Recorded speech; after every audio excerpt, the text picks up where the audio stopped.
tal? Muy buen día, gracias por acompañarnos en una emisión más de su espacio Mujeres de Cambio, del periódico Cambio de Michoacán. Como siempre, Lunia Valdés, Muchas bienvenida, gracias, buen día y aquí estamos listas. Aquí listas. Y hoy tenemos como invitada a la licenciada Dafne Zamora Marroquín. Ella es psicóloga infantil y además trabaja de una manera muy interesante con niños en el centro Psimas IQ, Centro de Estimulación, Así ¿verdad, es, claro Dafne? que sí, hola, buenos días, gracias por la invitación.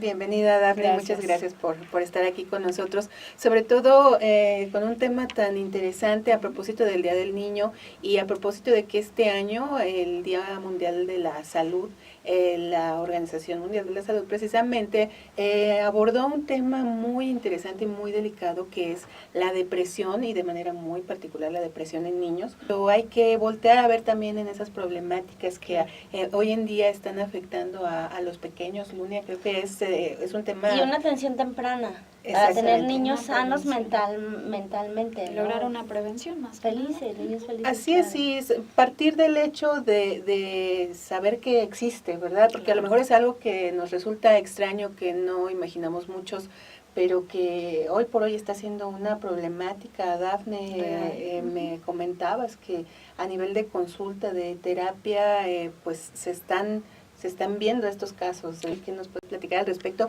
Veía yo en algunas estadísticas que 3 de cada 10 niños en el país se puede decir que están sufriendo depresión. Sí, claro. Mira, en cuestiones de prevalencia, bueno, la Organización Mundial de la Salud, como tú lo comentabas, estima que un 3% de la población infantil ha padecido depresión infantil. Entonces, como te comentaba, o sea, conlleva de un 10 a un 15% de los motivos de las consultas de psiquiatría infantil, de acuerdo a algunos autores. Entonces, bueno, la depresión es un trastorno del estado de ánimo, ¿no? Que se da tanto en niños como en adultos, ¿sí? Y más que nada se refiere a un estado de tristeza profundo. Y en el caso de los niños también hay presencia de irritabilidad. Entonces, para la persona que padece este trastorno resulta altamente incapacitante para la persona y conlleva a un grado de malestar muy alto en ambos casos, tanto para los niños como para los adultos. Pero si tenemos en cuenta la inmadurez emocional de los niños y la falta de recursos para reconocer y poder manejar sus propias emociones, pues los hace más vulnerables, ¿no? a padecer este tipo de trastorno, ¿no? Que es la depresión. Y claro que obstaculiza el desarrollo óptimo en esta etapa de la vida. Claro, porque es una etapa en la que están cambiando constantemente. Y lamentablemente, ¿quiénes tenemos que ver la mayoría de las veces con esto, verdad? Los papás, ¿no? Lo papás. que hemos insistido, el tema de la atención de los papás y la educación, ¿no? Y en Así este es. caso, pues ahora sí que la atención. Exacto. Atención, sí, atención y problemas pues emocionales, ¿no? Finalmente ubicamos algunas de las problemáticas que generan esta situación, la separación de los papás. Sí, también.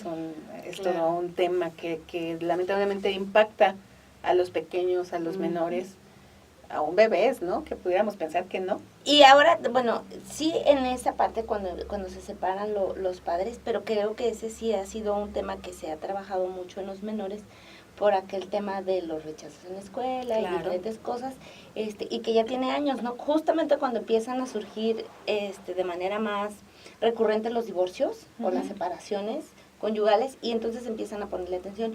Pero ¿qué hay de esos niños que aparentemente viven en un seno familiar unido? Ideal, o por lo menos de papel ideal. Unido, ¿no? O sea, están juntos, pero ¿qué le están transmitiendo al niño para que se sienta en esta depresión? A mí me ha tocado ver casos de niños que incluso se laceran de alguna forma, ¿no? Como a lo mejor están viendo la tele y están así, y ya cuando acuerdan, están lacerados, tienen un raspón o una ahí que no se les cura, entonces, o de alguna otra forma, ¿no? Hubo un tiempo que los adolescentes, ¿qué sería? Hace unos 4 o 5 años, yo creo, o un poco más, que los adolescentes habían agarrado la moda de lacerarse Todavía, Todavía con navajas, está ¿no? muy vigente. Sí, y primero como moda y después como que les decía, no, es que cuando tengas problemas, hazlo y te vas a sentir mejor.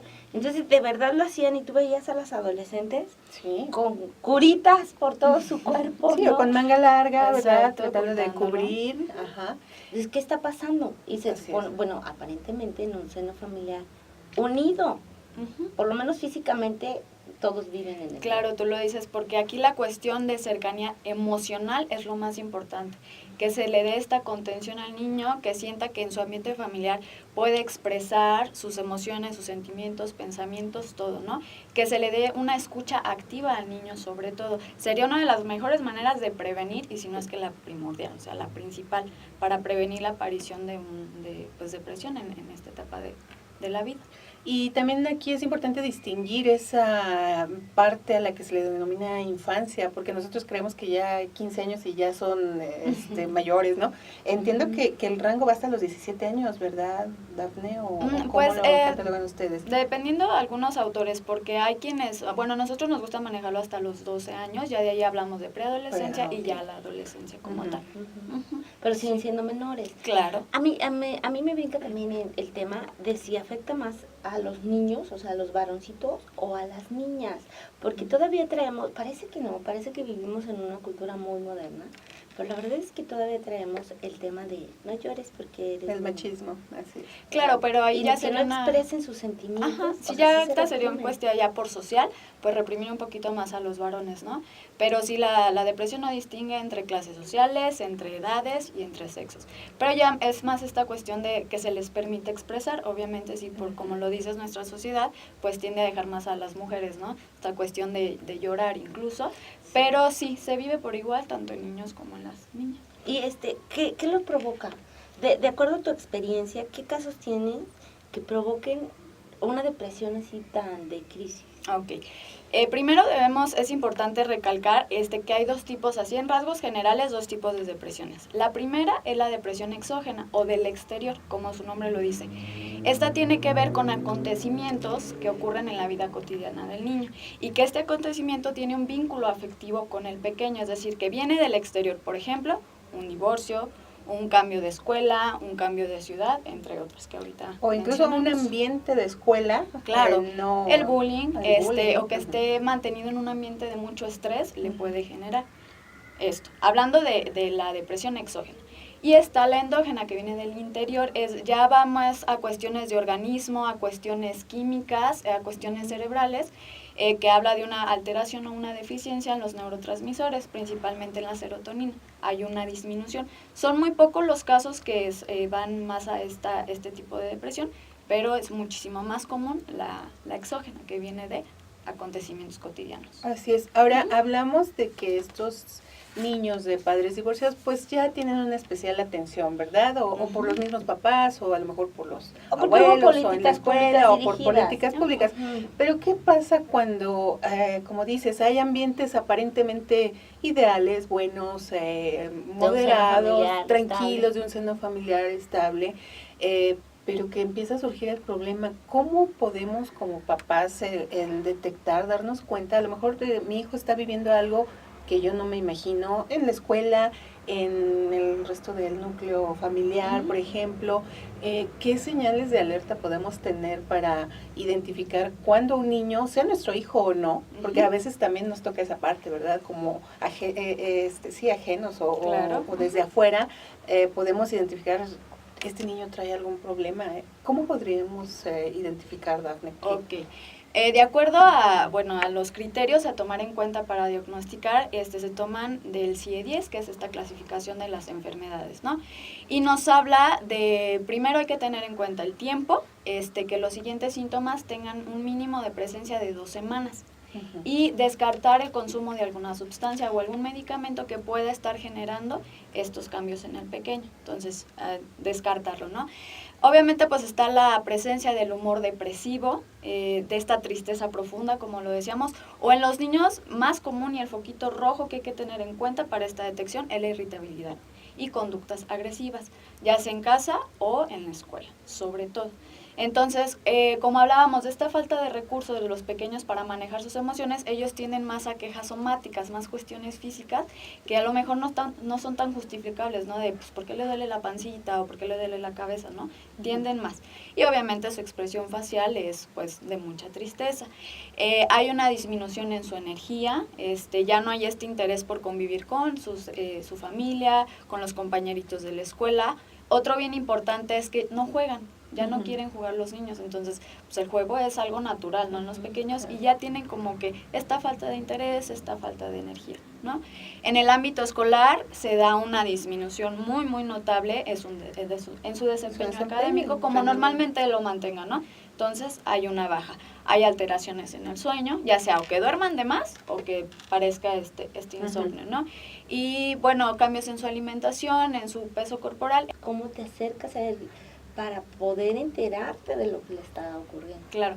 Mira, como en los niños sí es más difícil esta verbalización, ¿no? Esta interacción de que sentarte a platicar y que te diga, pues sí, muchas veces los niños tienen esta evasión de no tengo nada. Entonces, sí es primordial estar checando las conductas más que nada, porque sí es difícil que se dé esa interacción. Muchas veces los pequeños representan en su juego pues este conflicto que ellos tengan, ya sea en casa o ya sea en la escuela. Y sobre todo tú como padre, analizar la situación si hay algo que pueda predisponer este desarrollo. Si como familia están viviendo un conflicto, hubo una separación, la muerte de algún familiar, si hubo un cambio de escuela, un cambio de residencia, estar más alerta que nada. Y también conocer como los antecedentes familiares. Las estadísticas hablan que si uno de los padres ha vivido un episodio depresivo, el hijo tiene un 25% de probabilidad de desarrollarlo. Si han sido los dos padres los que han vivido esto, tiene un 75%, que es demasiado, pues de padecerlo el pequeño. Entonces, sí, como dices, no es tanto poderte acercar y platicar y preguntarles, porque no es muy común que directamente nos contesten lo que quisiéramos escuchar. Sí. Entonces, ya cuando realmente ves conductas alarmantes y que el niño no te expresa nada, es momento de llevarlo al psicólogo. Y es que, por ejemplo, llegan ya de la escuela y con tanta tecnología que hay, se encierran en su cuarto a jugar o a ver la tele, y a ti te parece normal. Sí. Y estás tranquila porque dices, está viendo la tele. Pero igual y es su refugio. Sí, claro, y es que como papás es bien importante no perder esta interacción personal, o sea, sí sabes como la rutina de tu hijo, sabes cuáles son sus conductas normales, por decirlo así, dentro de casa, pero no perder esta interacción, ¿no? El tiempo de compartir juntos, los apapachos, ¿no? Este afecto, tanto físico, el platicar, el propiciar el diálogo. Entonces, sí se recomienda a manera de prevención no dejar tanto tiempo en la televisión. Sería una de las maneras de prevenir. Por naturaleza los niños van a jugar con lo que tengan presente, ¿no? Desde con una hojita pueden hacer demasiado. Y dicen, bueno, entre más sencillo sea el estímulo, más cosas sacan los niños, más proyectan, más hacen ellos un mundo. Entonces, no es tanto cuestión de ponerles un estímulo y que armen y que hagan, ¿no? Los niños por naturaleza van a jugar y eso es lo importante, que tengan también el tiempo de jugar, no nada más estar enfrente de una televisión. Sí, es buscar el equilibrio, ¿no? Exacto. Tampoco se les puede excluir de esta parte tecnológica porque finalmente están en un entorno en donde otros niños lo tienen y si ellos no, también ya es motivo como de sentirse rechazado o diferente. No ser parte del grupo. No ser parte del grupo. Pero yo creo que la clave estaría en buscar un equilibrio, ¿no? Un equilibrio y sobre todo compensar mucho con la parte afectiva, como tú bien dices. Bien importante. Afectiva, comunicación, que a lo mejor es algo que en la dinámica actual se pierde un poco, ¿no? Ya lo recoges, llegas, haces y demás y te olvidas que hay que estar abrazando como también más seguido, demostrándoles el cariño. Creo que es importante, ¿verdad? Es sumamente importante. Y ya sea poquito, mucho el tiempo que se pueda estar el niño, que sea un tiempo de calidad, no tanto de cantidad, sino de calidad. Incluso si hay oportunidad de compartir un juego, nosotros dentro de este proceso terapéutico recomendamos mucho a los papás darse un tiempo al día, ya sea media hora, una hora, si pudieran, de compartir un juego con el pequeño, un juego de mesa o algo que el pequeño escoja. Eso es sumamente benéfico para esta dinámica. Bueno, lamentablemente el tiempo se nos termina, pero pues esperemos tener más oportunidades de seguir dialogando Claro. al respecto. Dafne, ya nada más para concluir, platícanos en casos en los que se presenta este problema, esta situación, esta condición. ¿Hay opciones terapéuticas? ¿Hay la manera, vamos, de atender oportunamente a los pequeños? Sí, en el caso de la depresión infantil, la única alternativa que hay pues es el proceso terapéutico, ¿no? Canalizarlo a un especialista. Hay, bueno, diversos enfoques dentro de la psicología. Está muy común la terapia cognitivo-conductual para estos casos, para trabajar en las distorsiones que pueda tener el niño del suceso que esté viviendo. Pues también está la terapia psicoanalítica y la terapia gestal. Nosotros nos enfocamos un poquito con la psicoanalítica y la gestal y da muy buenos resultados. La psicoterapia es como primordial, ¿no?, para atender estos casos. Ya en cuestiones ya más severas se suele medicar, pero ya es cuestiones ya muy, como comentaba, ya con conductas autodestructivas, y obviamente eso es pues prescrito por un médico especialista, pero sí necesario un proceso terapéutico para atender lo más rápido posible. Así es, pues ojalá que no fuera necesario, ¿verdad? Ese es el ideal. Pero igual, si alguien está interesado, pues que nos contacte y nosotros con gusto le pasamos el dato de Dafne, que es experta en este tema. Y bueno, Luni, se nos acabó el tiempo. Se nos acabó el tiempo, Sí, no, ya, bueno, pues yo siempre. me despido con la recomendación de los papás, que no dejen de observar a sus hijos, que no dejen de platicar con ellos y que no dejen de decirles te amo, ¿no? Eso, exactamente, eso lo más importante. Ahí de se van todo a dar esto. cuenta Y de decirlo, la comunicación. Así es, decirlo y más allá de eso, demostrarlo, apapachar, abrazar y demás. Con eso. Dafne, muchísimas gracias por haber estado con nosotros. Muchas gracias. Y pues al público de Cambio de Michoacán, como siempre, también muchas gracias por su atención.